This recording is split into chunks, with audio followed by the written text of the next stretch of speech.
So yesterday, a SpaceX rocket exploded on liftoff. Here's what we know so far.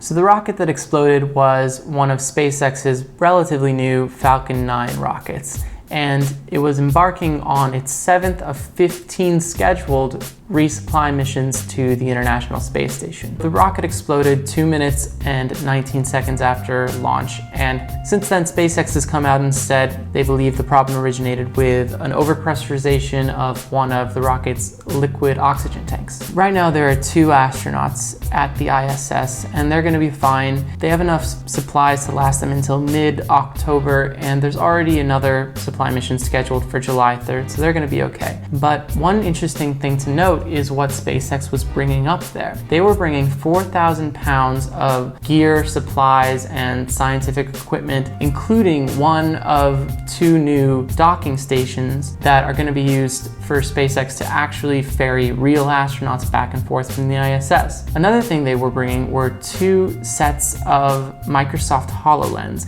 Now, Microsoft HoloLens is a product that they announced in January that's basically an augmented reality headset. From what they've shown so far, you put it on and you can see a slightly different or augmented world than the one that's actually around you. Another interesting weird thing is that this is the 3rd time this has happened with resupply missions to the ISS in the last 8 months. But to be fair, all 3 of those incidents were from different companies, and the problems the rockets had upon launch were completely unrelated.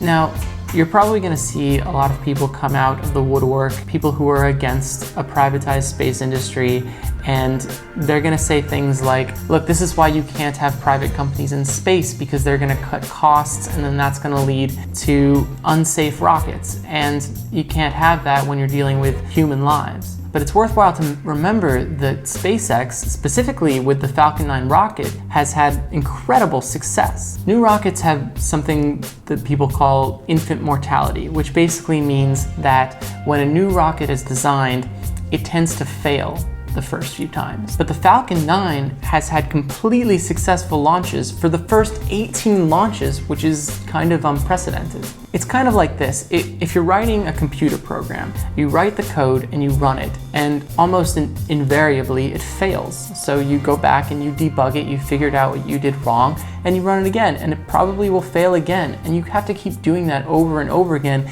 until you get it right. The difference being, with a rocket, if you fail, it explodes. So anyways, guys, that's all we know so far, but I want to know what you think. Do you think private companies should be bringing people back and forth to space? Let me know in the comments below. And as always, don't forget to like and subscribe if you'd like to see more videos like this. As always, guys, thank you so much for watching, and I'll see you next time.